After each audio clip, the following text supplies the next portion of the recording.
continue my relationship with Australia. Because yes, I mean, it's amazing to live here. When you have the idea, just to run with it, but definitely do your research and see what it is. Just go and do it. Hi, so today we are welcoming the stunningly beautiful Alicia. Alicia is originally from Sweden. She has had a couple of work and holiday visas, hopped onto a student visa, and fast forward to now, she's actually just informed me that she's just sat her citizenship test for Australia. Congratulations and welcome. Thank you so much. Hi. Thank you so much for having me. Thank you for coming in. Lovely to have you here behind our little surfboard. Yeah, so you and I, obviously, our paths have crossed kind of by accident, but what a beautiful accident it was. Absolutely. And look at this place. Thank you very much. Thank you. Now, I love your story of you personally. I think you've got a great story, and it's one of those success stories that kind of everyone wants to have. You're partying in a hostel one day, you meet somebody, next thing you know, you're on a plane to Australia. Yeah. Working holiday visa, student visa, everything in between, citizenship on the cards now.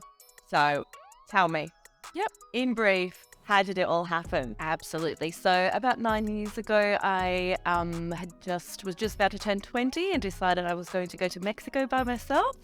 So I went to Cancun, didn't know the party. Didn't know what it was. I thought I was going into normal Mexico, but ended up working in a party hostel there, just taking people out to the clubs.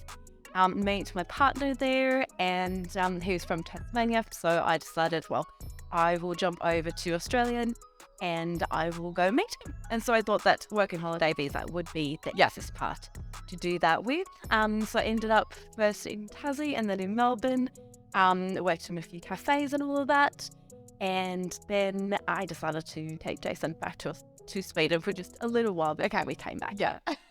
And is it at that point you then came back onto a student visa, or that was when you went onto a student visa? Exactly. So me and Jason, we'd already done the, all the other visas that we could do in Sweden and New Zealand. Yeah. And so I was just like, the easiest way for me is just to get a visa and to do it in Melbourne, because I really wanted to go into events. And so Melbourne is just the perfect place. Oh, absolutely, yeah. There's so many opportunities in Melbourne to do everything. And I think it's really good. Obviously, when you're talking about events, we have amazing events. We have the large sporting events, which, I mean, I tend to think that obviously Melbourne's a capital, but we've got everything. We've got the horse racing, we've got the tennis, we've got the F1, we've got everything goes here. And then, but on the back of that as well, we've also got the main convention centres, we've got the stadiums, we've got so many opportunities for large events. Now, you said you were going to study events. Did you always know exactly what course you were going to study, or did you have it in the back of your mind, or were you kind of open to ideas? I was open to ideas, but I think I did one of those circle moments.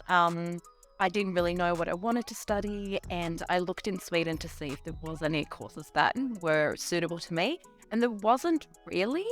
And then looking through Melbourne, I saw this entertainment business course at JMC, and I thought, wow, this is a great opportunity to mix up the different sort of aspects of business with events and creating those amazing moments for people and to really gather that together. Amazing. So the full course that you did was Bachelor of Entertainment and Business Management. Hey, it's a good one. How different is the international education system in Australia compared to education in Sweden? Yeah, for sure. So in Sweden, it's actually free to study. So if you go to university or any other type of that, it's free For everybody? for everybody. Yes, that's true. I'm a Swedish citizen, of course. As we think, pack my bags up. Oh, I know, right? So I mean, there's great opportunities in Sweden, but I just didn't find that exactly that suited me.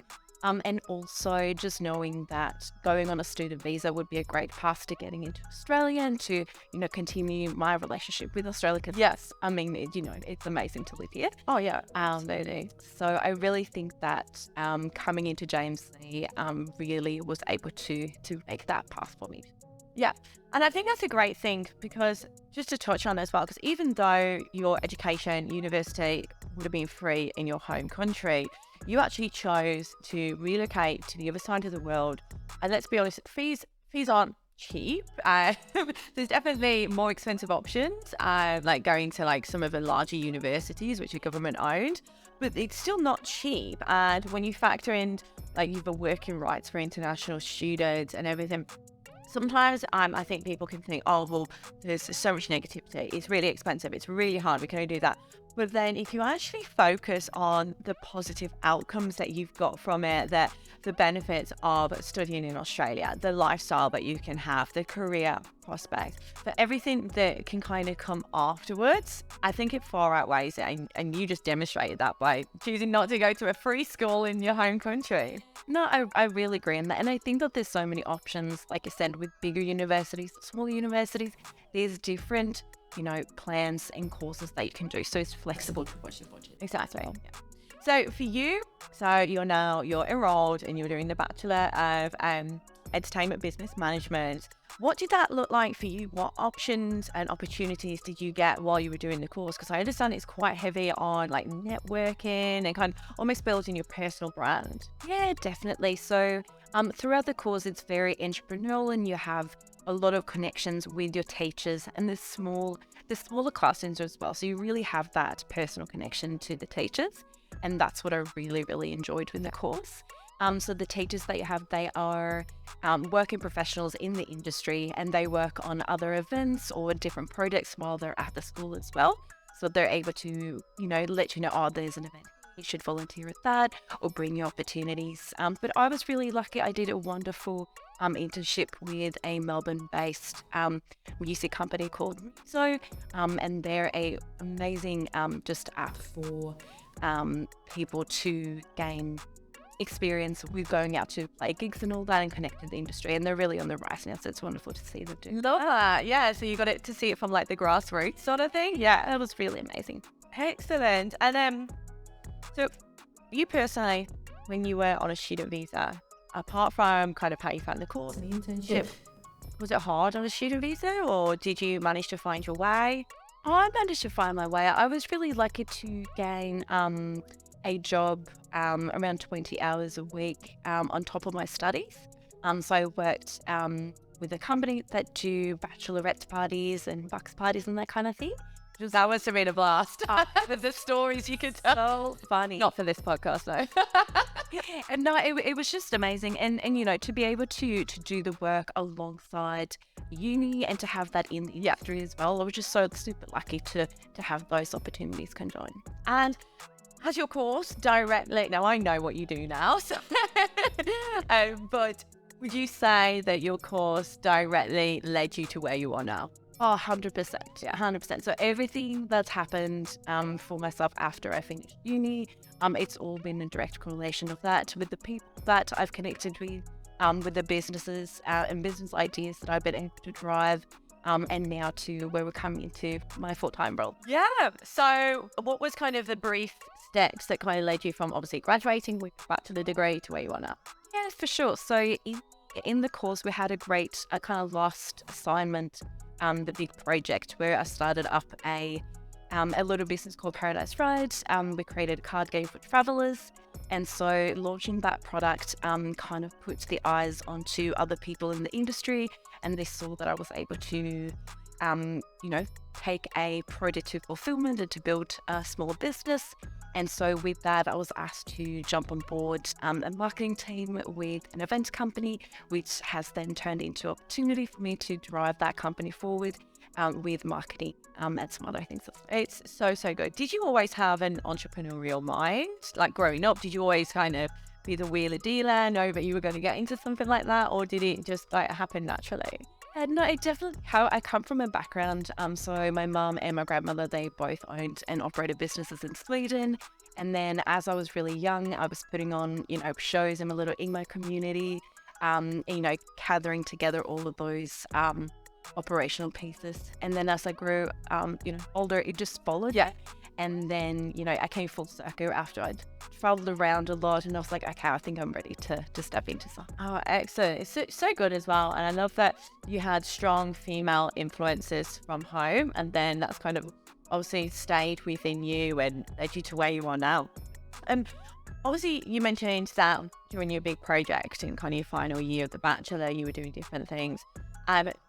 Obviously, many people on student visas, they actually do start their own businesses. I set up with an ABN and it's completely possible and everything. Did you find that there was any barriers to doing that as a student visa holder? Did you find it quite easy to do? Was it rewarding? How did you feel? I did find that I had quite a lot of support from my uni. So I don't think it's something that I would have been able to do, but I wasn't at uni or surrounded with those people.